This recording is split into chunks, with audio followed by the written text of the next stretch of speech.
Once a patient is on the table and a radiotherapy treatment plan is adapted based on the daily MR, we need to make sure that from a dosimetric point of view, the plan is correct and accurate. So before the patient enters the room and has his or her first treatment fraction, we will always QA the plan and make a detailed phantom-based experimental verification of the plan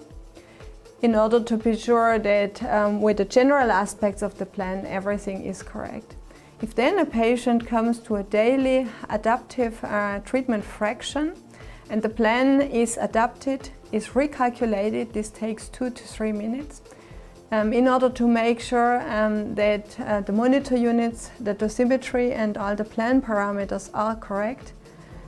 We do a quick verification in terms of beam angles, number of fields, monitor units, a rough check that this is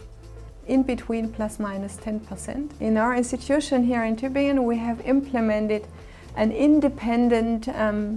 dose recalculation, which is not meant to be 100% accurate,